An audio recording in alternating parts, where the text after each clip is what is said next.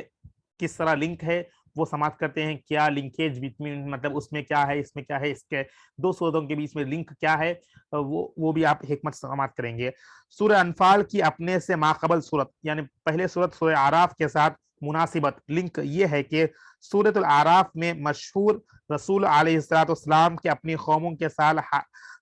ساتھ حالات بیان کیے گئے تھے، اور سورہ انفال میں سید المرسلین صلی اللہ تعالی علیہ وسلم کی اپنی قوم کے ساتھ حالات بیان کیے گئے ہیں۔ اب یہ آپ کو امپورٹنٹ اس لیے ہے کہ ہم نے پچھلے سورہ اعراف میں کم و بیش 6 سے 7 انبیاء کرام اور ان کے قوم کے بارے میں، رسولوں کے بارے میں، تمام قوم کے بارے میں مختصر سے تفسیر کے بارے میں یعنی سماعت کیے تھے، کس طرح ان کے قوم پر کون سی کتاب نازل کی گئی تھی اور کون سے رسول بھیجے گئے تھے اور ان پر کون سا عذاب آیا تھا، کس طرح وہ لوگ آیتوں کو جھٹلائے تھے، تو ان کے بارے میں ہم نے سماعت کیے۔ جس طرح آپ کو اگر میں یاد دلا دوں، ہم نے آدم علیہ السلام کے بارے میں واقعہ سماعت کیا تھا، اس کے بعد ابراہیم علیہ السلام کے بارے میں، اور یعنی یہاں پر 6 چیزیں ہیں، 6 انبیاء کرام ہیں جو ابراہیم علیہ السلام سے پہلے اور ان کے بعد کے 3، لوط علیہ السلام، نوح علیہ السلام، قوم عاد علیہ السلام، موسیٰ علیہ السلام اور ان کے بھائی ہارون علیہ السلام، ان تمام کے قوموں کے واقعات ہم نے سماعت کیے تھے۔ آگے انشاءاللہ 16 پارے میں اور آگے پاروں میں آپ ڈیٹیل میں سماعت کیے گے، مگر یہاں پر آپ مختصر انداز میں سماعت کیے تھے، اور یہاں پر اس صورت میں ہم انشاءاللہ تمام انبیاء کرام کے سردار جو ہمارے پیارے نبی صلی اللہ علیہ وسلم اور ان کی قوم کے جو واقعات ہے، قوم کے ساتھ حالات بیان کیے گے، یعنی ہمارے بارے میں، اس امت کے بارے میں ہی انشاءاللہ ہم ان کی امت کے بارے میں اور ان کے حالات بیان جو کیے گئے تھے وہ انشاءاللہ ہم سماعت کریں گے ان ڈیٹیل میں۔ یہ صورت اس کی مناسبت ہے، یعنی جس طرح پچھلے صورت میں تمام انبیاء کرام کے قوم کے حالات کو، اور اس میں تمام انبیاء کرام کے سردار پیارے نبی صلی اللہ علیہ وسلم ان کے قوم کے حالات کو انشاءاللہ ہم اس صورت میں جانیں گے، پڑھیں گے۔ یہ رہا سورہ انفال کے امپورٹنٹ پوائنٹس، مضامین، اور جو ہم تعارف، مقام نزول اور اس کا لنکیج پچھلے صورت کے ساتھ جو آپ سماعت کیے گے۔ تو انشاءاللہ اگر ہو سکے تو ہم 1-2 آیت پڑھیں گے تاکہ حصول برکت کے لیے، اس کے بعد انشاءاللہ اس پروگرام کا آج کی نشست کا اختتام کریں گے۔ کل انشاءاللہ پھر سورہ انفال سے شروع کریں گے۔ بسم اللہ الرحمن الرحیم، اللہ کے نام سے شروع جو نہایت مہربان ہمیشہ رحم فرمانے والا ہے۔ یسألونک عن الانفال قل الانفال للہ والرسول فاتقوا اللہ واصلحوا ذات بینکم واطیعوا اللہ ورسولہ ان کنتم مؤمنین۔ اے نبی مکرم، آپ سے اموال غنیمت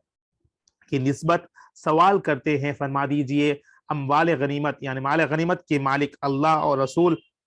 ہے، سو تم اللہ سے ڈرو اور اپنے باہمی معاملات کو درست رکھا کرو، اور اللہ اور اس کے رسول صلی اللہ علیہ وسلم کی اطاعت کیا کرو، اور اگر تم ایمان والے ہو۔ پہلی آیت میں ہی آپ جس طرح سنے تھے پہلے کہ اس آیت میں ہی آپ مال غنیمت کے بارے میں پڑھیں گے، اور بتایا جا رہا ہے کہ مال غنیمت کے مالک کون ہے؟ اللہ اور رسول صلی اللہ علیہ وسلم ہے، یعنی جو مال آپ کو پاس آیا ہے غنیمت، یعنی ٹیکس یا جزیہ ہو یا تمام چیزیں جو بھی مال آپ کے پاس جو جنگ سے اگر آپ جیت کر آئے ہیں تمام چیزیں مال غنیمت کہلاتا ہے، اس کے مالک اللہ اور اس کے رسول صلی اللہ علیہ وسلم ہیں۔ اور اس کے بارے میں اب ہمیں تاکید کی جا رہی کہ اللہ سے ڈرو اور اپنے باہمی معاملات کو درست کرو، جو اپنے معاملات ہے اس کو درست کرو، درست رکھا کرو، اور اللہ اور اس کے رسول صلی اللہ علیہ وسلم کی اطاعت کیا کرو۔ اور اگر تم ایمان والے ہو، اگر ہم ایمان والے ہیں تو اللہ اور اس کے رسول کی اطاعت کا حکم دیا جا رہا ہے۔ اب اپنے آپ کو سیلف اسسمنٹ کر رہے ہیں، اگر ہم اللہ کی اطاعت رسول کی اطاعت نہیں کر رہے ہیں تو ہم ایمان والے ہیں یا ہمارا ایمان کمزور ہے، یہ اپنے آپ پر ہم اسسمنٹ کرنا ہے، کیونکہ یہاں بتایا گیا ہے کہ اگر تم ایمان والے ہو تو اللہ اور اس کے رسول صلی اللہ علیہ وسلم کی اطاعت کیا کرو۔ اس آیت میں صرف ٹرانسلیشن ہی ہے، اس کا ڈیٹیل تفاصیر تو کئی آپ سماعت کیے گے علماء کرام کے پاس، مگر جس ٹرانسلیشن سے یہ آپ کو سمجھ میں آ گیا ہے کہ اگر آپ ایمان والے ہو، سچے ایمان والے ہو، تو اللہ اور اس کی رسول کی اطاعت کیا کرو۔ اگر ہم نہیں کر رہے ہیں تو ہمارا ایمان کتنا کمزور ہے، ہم خود اس کا سیلف اسسمنٹ کرنا ہے۔ انشاءاللہ ہم اس آیت پر ہی انشاءاللہ ہم آج کی سنسس کا اختتام کرتے ہیں۔ اگر کسی کو کچھ ڈاؤٹس ہو تو آپ لوگ اپنے فیڈ بیک کمنٹس کے ذریعے سے ہمیں یوٹیوب پر بھی سماعت کر سکتے ہیں، اور اس کا کمنٹس میں اپنا فیڈ بیک دیں، سوال کر سکتے ہیں، انشاءاللہ میں معلومات کروں گا، پوچھوں گا، اور دور دور تک اس پروگرام کے بارے میں اپنے احباب کو، دوست احباب کو، اپنے عزیز و اقارب کو بھی پہنچائیں، فارورڈ کریں۔ لنک آپ دیکھ سکتے ہیں، آپ کو پتا ہے اسلام انلائٹنرز چینل ہے یہ، تو اس کے بارے میں آپ فارورڈ کریں تاکہ سب لوگ اس کا سماعت کر سکیں، اور جب بھی یہ پروگرام ہو رہا ہے انشاءاللہ اس کو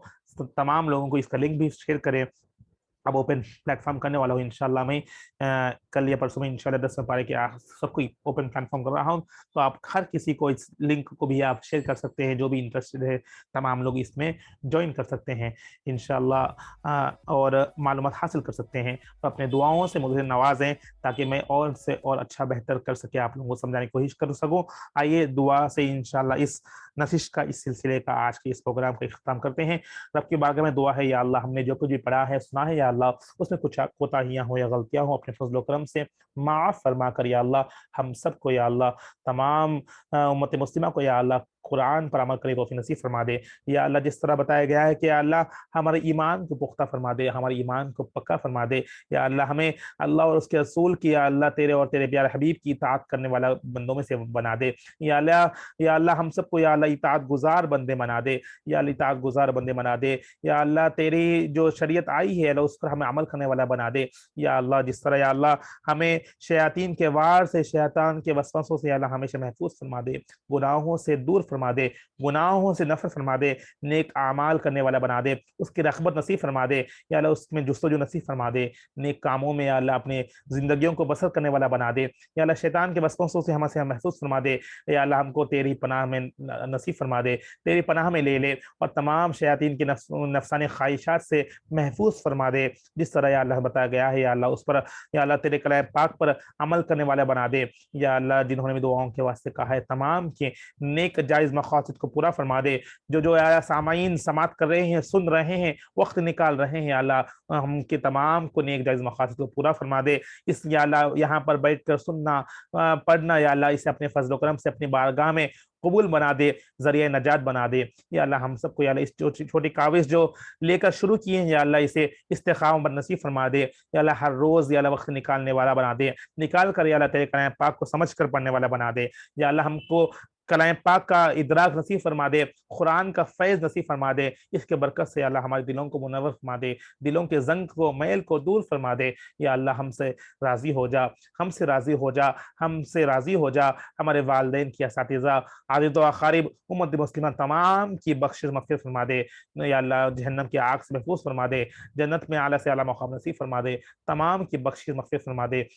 یا اللہ ایمان پر خاتمہ بالخیر نصیب فرما دے، ایمان پر خاتمہ بالخیر نصیب فرما دے، مرتے وقت پیارے نبی کے ہاتھوں سے جامع کوثر بھی نصیب فرما دے۔ اللہم ربنا تقبل منا انک انت السمیع العلیم وتب علینا انک انت التواب الرحیم، وصلی اللہ تعالی علی خیر خلقہ نور عرشہ محمد وعلی آلہ واصحابہ اجمعین برحمتک یا ارحم الراحمین، والحمد للہ رب العالمین، بحق لا الہ الا اللہ محمد رسول اللہ صلی اللہ تعالی علیہ وبارک وسلم۔